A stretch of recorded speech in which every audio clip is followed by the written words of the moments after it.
I was chilling on Twitter and seeing something that I thought was like, oh, you know what, this would be very cool, right? And this could be hard, and I didn't want to hit y'all. I wanted to prep y'all for it, but I didn't want to give you what the blank was, right? So, if someone was trying to get to know you, what 7 albums would you say, like, hey, take these 7 albums, and that's how you get to know me? Huh. Holy shit. 7 albums. 7 albums. How many albums Kanye got? Probably about 8. Shit. Never answered an easier question. pretty fucking linear. Well, is he? Remember, Kanye's bipolar. I guess I'm gonna go first because I know Tawann's got the musical depth. Yeah, man. You really gonna get some linearity out of me. Okay. 7 albums. All right. So number 1, I'm going with Twisted Fantasy, Beautiful. Fuck's the name of the album? My Beautiful Dark Twisted Fantasy. I'm going with that. Number 2, that's 2. I'm going with Fab, Loso's Way. Number 3, I'm going with Liquid Swords. Number 4, I'm going with Bobby Digital. Number 5, I'm going with Dedication. It's technically a mixtape, not an album. Can I rock? You can rock. I'll let you rock. Okay, I can rock. Number 6, I'm going with Yeezus. Number 7, Blueprint. How did I do? I like it. I could have said some Shabba Ranks in there, but I don't remember the name of the album. Shabba. Yeah, that's kind of because we don't rock with albums. They got singles. Yeah, we do a lot of singles. And we do rhythms. Rhythms, yeah. Although this is my experience, that album from Bounty. Yeah. One of my favorite albums. Son, living too dangerous. I'd say that's one of mine. Yeah, and I got one from Beanie Man, which I just forgot. The Doctor. Yes. Yeah. Yes. His first. That was Beanie Man's first mainstream album. Yep. And The Doctor. I mean, even though like reggae music or dance hall, dance hall music. They say when you go mainstream. I'm sorry, I might go outside and battle somebody right now behind that. You go back to the bodega. You can battle the Asians in the neighborhood. Since you're buying the smallest pack of M&Ms known to man, you can go back and get some real packs while you're battling. I remember that was the only size, and now it's the smallest. We're not doing this no more. Fuck this fucking thing. So you need Hastag get Tawann a better boom mic. Nah, you need the shit coming down from the ceiling. Yeah, kind of. The mama said knock you out, Mike. Yeah, kind of. Am I going next? No, I want to hear yours last because I know you got. Yeah, because he's gonna go like really deep in. Yeah, because I'll be real with you. Even though I found the question, I immediately shut it down. I wrote it. So you had no time to think. So I had no time to think about it. I shut it down. So because I didn't want to. I wanted to be kind of sort of put on the fly like you okay. So yeah, I'm on the fly right now. So what the fuck? The one that y'all probably questioned a few of these, and I'm gonna start off with one of those out the gate. Billy Joel, The Stranger album. Didn't you just ask to play that song? No, I actually play Big Shot from one of Billy Joel's. Oh, I actually don't know who Billy Joel is, but proceed. He's a legend. The reason why I asked to play that because when I went to go get these so-called small M&Ms, it was playing in the store, and I was like, "Oh, I haven't heard that in a long time, so let me hear it when I get back." So, I almost asked you if him and Bruce Springsteen were cousins or some shit. That's how ignorant I am to that genre. They're Sony cousins. Okay. So Billy Joel, okay, Stranger album. 1. Wu-Tang, 36 Chambers. Yeah. 2. Slam. The Onyx album. That's 3. The first Onyx album. Back the fuck up. Yep. After that, I would probably have to say it's definitely a Jay-Z album. Let me come back to that. Okay. Ready to Die. Oh, Big. Yeah. He took mine. Doesn't matter. Yeah. Then ain't no Big on my list. Clearly. I don't know what the fuck's wrong with you, son. Mary J. Blige was the 411. I've never heard that album. So you better. I've heard singles from the album. Yeah. I mean, if you've heard singles, then you've heard the album. That's back when the whole album was the singles on the radio. Yeah. Okay. So I said 7, but I didn't give the name for Jay. I mean, I said 6 because I didn't give the name for Jay-Z. But let me, if I had to say, I almost want to put 808s and Heartbreaks there because when it came out, I didn't have nothing going on for that, and then it got me later.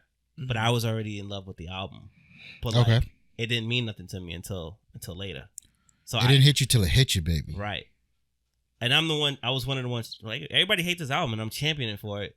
Mind you, nothing's going wrong with my life in terms of that perspective. It was just so different and refreshing. Which album But I was understood. this? 808s. Yeah.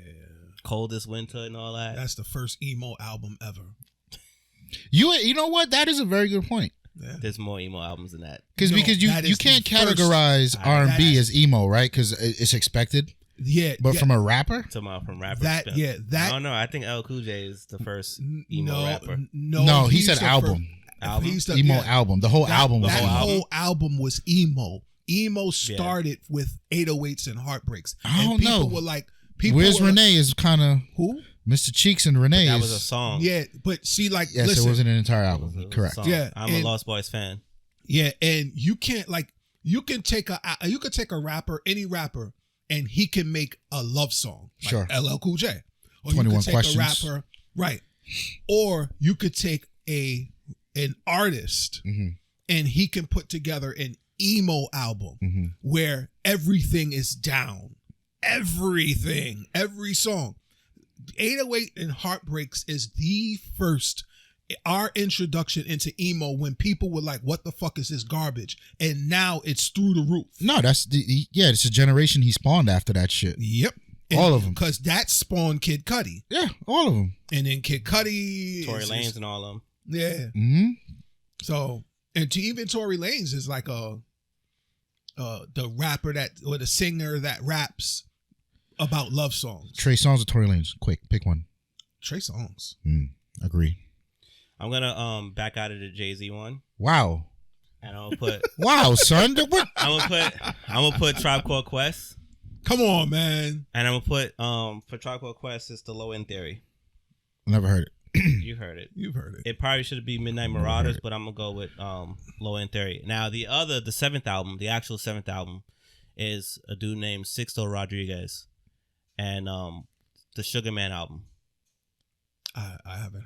That's one. I sent it to you one time, and I told you, like, fam, because I worked on the project. I'm like, yo, fam, son, that's cheating. This dude. That's how I found out. That's how I found the song. Did you send it to me in the Kanye era? When Kanye didn't have an era, when it comes to you. You're right. Because I might have just like glanced over. It was like, I'm not trying to hear this. Dude said I lost my job 2 weeks before Christmas. Remember I was talking to you about that? Yes. I grew. Okay. Yeah. Got it. So, okay. If I had to say 7 about me, because I gotta remove Jay-Z out, because technically between thou shalt not remove Jay-Z out. But between Onyx and Biggie, that quantifies everything that the Jay-Z part was going to do for it. Although that would be the luxury drug dealer stuff, right? Right? Which is, I don't care for none of that stuff, but it's a time, it's a movement for me. It's a period piece. It's a period piece, right? And the reason why I don't want to put the Midnight Marauders in, because the Wu-Tang fills that year. To me, that's the year that it was over for all that. Right, but Low End Theory came out before Wu-Tang. So if for Low End Theory, like when but that's what I'm saying. I didn't want to put the other one because they dropped on the same day. What, Low End Theory and the one with Wu-Tang and the Midnight Marauders. Right, Midnight Marauders dropped the same day as Wu-Tang 36 Chambers. Yeah. And at that time, the album was dope, but at that time, son, that they should have never dropped at the same time, at the same date. That was it for them. You know what I mean? And I don't mean like as artists, like that was it for that style of music. Because everybody just went. It went from. We were having fun. It went from peace signs and daisies to grit to hoodies. Because at one point they was kind of side by side. Yeah, I feel like when that happened, that's it. All the polka dots and everything else that was Kid and Play, everybody. All the Kwame all shit. the Kwame's, like all that was done at that point. You Fuck know what I mean? Kwame and them damn polka dots. Who rocked the spot? Biggie. So that's where the Onyx and the Biggie feels. Unbelievable. So I had to do that. And the Sugar Man thing. Biggie's overrated. When I caught on to that, we're ignoring you. When I caught on to that, I was just like, that's what it is. And then the Billy Joel thing is like, I think I had this conversation with you before. I had one of my jobs. I was tasked with marrying all his music to certain albums, to the anniversary edition of the album. And I'm doing it. I'm like, oh, I didn't know he sung this song. Oh, I didn't know he sung that song. Billy Joel did Uptown Girl. Yeah. Dope song. Which is like, I still listen to that. Oh, is that the Uptown Girl? Yeah, it's better than Biggie. Son, you watch your fucking mouth. And then I'm listening to all these things and I'm assigning this to this album. And I'm like, fam, I love every song that I didn't even know he sung more than half these songs. Yeah. I love every song on this album. Therefore, I love this album. Right. Makes sense. Boom. There you go. Where's he from? Billy Joel? I believe he's from here. Yes, he's from New York. Let's not a More place. so like Long Island, maybe. I want to say he's either you from Long Brooklyn Island, or you from nowhere. Brooklyn or Long Island. Yeah, he's either from Long Island or Staten Island. Okay, all right. So those are my 7. Come through Tawann. Son, you sound like my neighbors. come to Taiwan. Son, what's number? Just hit me off, man. Where you at? So we gonna set it off. No pun intended. It's time to set it off. Big Daddy Kane. That's. I need somebody to keep count. So what's the name of the album? One. That's I believe it's called The Wrath of Cain. All right, 1. Slick Rick, Greatest Adventures. 2. Jay-Z, Reasonable Doubt. Finally, a man with sense. 3, sir. Says the man with no Jay-Z on his album. I had Hove. Yeah, I think he had I had Blueprint. Okay, you're right. You had number 4, huh? You had no Biggie though, so. Tribe Called Quest, People's Extinct. You and your brother are huge fans of Tribe. Son, Tribe is a movement, fam. Tribe is a movement. I wasn't in the country, so I completely missed that. When did you come to the country? Shout out to Public Enemy. 96 maybe? 96, or 95? 96. No, he was. I was in the 6th grade. When I came, I was in the 6th grade. Okay. No, you just missed it. But that's what I'm talking about. Because he got Wu-Tang though. Yeah, he was here for he got the 36 Chambers. What, you think I was missing RZA? No, come on, son. He wasn't here, yo. But he wasn't here for that. Wu-Tang, he wasn't here for the Wu-Tang. I think when I came, Liquid Swords had just came out. Right, but what I'm saying is that album found him. Yeah, that's what I mean. And when they dropped at the same time, shut up, son, shut up. When that dropped, son, that was a huge deal, fam. Like that's a huge deal. And who, the Marauders or 36 Chambers? The Marauders, son. Okay. Like and Midnight Marauders, and that was album right there. Is fire. I'd say it came out in 94, 95. Whatever year that what's the name dropped, it was the same year. Yeah. Can we revisit offline? I want to hear a piece of what y'all talking about. Okay, cool. The sound doesn't sound dated. Is it 90s? It's Midnight Marauders you're talking about? It's 88 to 94. I wouldn't even say that. You wouldn't say that? I wouldn't say that. I would say it's 94, 95 to 2002. Oh, I disagree. You know what? Offline, let's listen to it and then we'll revisit that. So you at number 4. I'm at number 4. What was my last one? Tribe. So Tribe, Slick Rick, Big Daddy Kane. I'm at 3. No, you're at 4. You're at 4. It's your 4th one right now. What was one of the others? You just said Jay-Z. Said Jay-Z, right. Reasonable Doubt. Right. Okay, so you're at 5. I want to say Michael Jackson, Thriller. I should have said, that's 5. See, that's how it's interesting because now I'm sitting here like, how did I leave off the bad album? But go ahead. Yeah. And I'm explaining why I said Michael Jackson, Thriller when I name you all of them. Drake, Take Care. I understand that. Maybe 10 for me. Yeah. And I would say he ain't got no Biggie neither. I'd say Biggie. You ain't get the fuck out of here. You ain't got no Biggie. Yeah. He said it. I say Biggie. You ain't had no Biggie. I say Biggie, Life After Death. Fuck you. You ain't had no Biggie. Life After Death? Thank you, sir. You did not have Biggie. Yeah, I did. He said it because I said it. Look at the fuck out of here. Get off my lawn. He said Biggie was one of his. Get off of my lawn. I was going to say, Life After Death. I'm not Life After Death, Ready to Die. But I had to think about Life After Death, where it sat with me, because I'm gonna tell you, a lot of people, and this is general consensus, don't feel like Biggie's first album is as strong as Biggie's second album. Is that because the second album had the drama around it? I'd say it could be. It could be. Because so the other perspective I have on this is I think that an artist's best work is the most impactful. Yeah. And I think Biggie's first album was the true shock. Yes. Like, who is this and what is this? Right. Just like Wu-Tang. Right. And everything else to follow, sure, is fan, Right. But I feel like the first time you slap somebody in the face is often what they'll remember. Right. And I feel like people got their first slap of Biggie on Life After Death. And so you don't think Ready to Die was that strong? No, that's not to take away from Ready to Die. Yes, Ready to Die was that strong. I'm thinking about what was. See, I equate a really solid album. It's 70% the artist and 20% what's going on in my life, right, and 10% society. Okay. So I could vibe with that. So you was crying when Enya came on after 9/11? No. Yes, you was, son. I didn't listen to Enya. You couldn't avoid it. There was no way to get around Enya. As the plane was going through the building, you probably didn't know. You probably didn't know. Based on what you just said with that, I would change those numbers around. And maybe a couple categories. For me, I would say it's 40% the artist, 20% the production.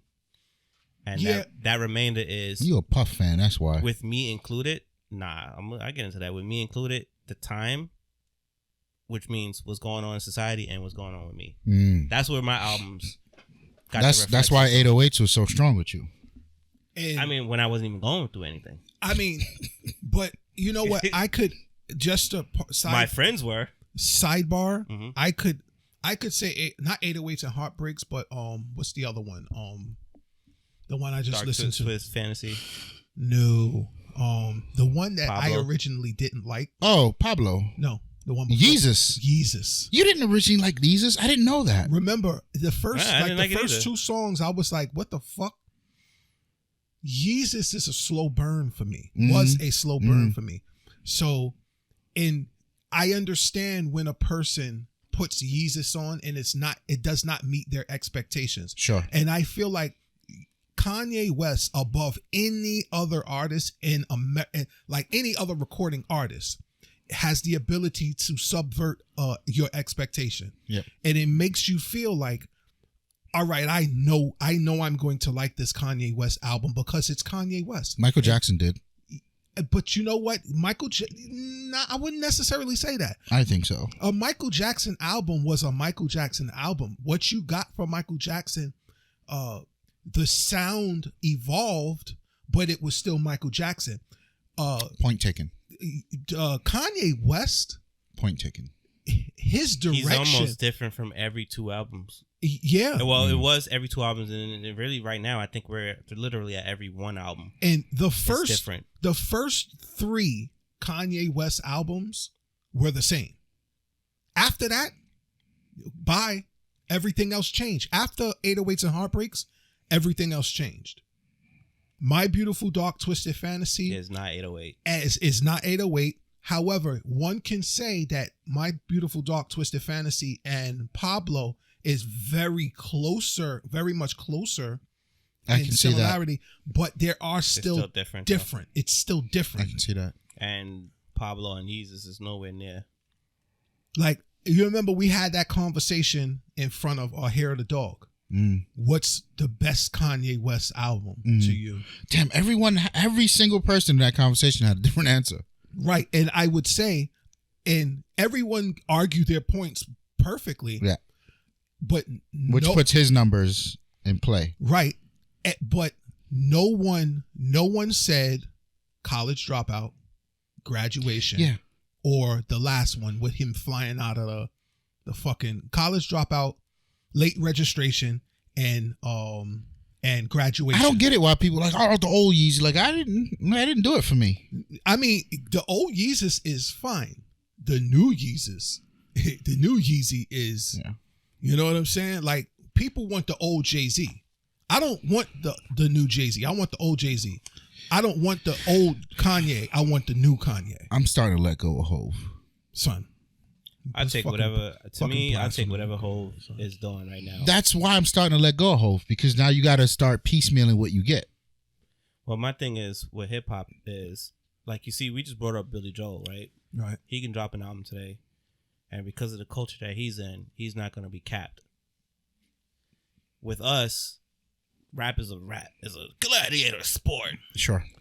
It's a young thing. How many Rolexes you got, son? It's a young man's game. They don't let our rappers age. This dude, Willie Nelson and the Godfather Tony Bennett, still dropping albums. Right. So and don't nobody.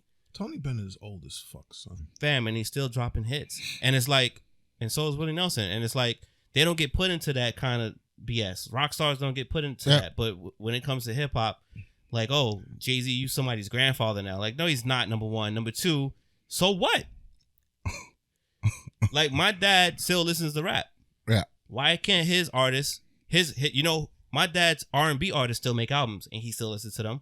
So why he can't listen to his rap artists? Solange is trash. Son, you gotta watch your mouth. You gotta watch your mouth. You said R&B. Son, you gotta watch you better stay out of elevators. That's all I'm gonna say. Son, you're scared. Watch your mouth about that. If I ever get in an elevator with Solange, I'm texting Ray Rice. Yo, come through. We got smoke. Counter. The prairie system, the 7th floor.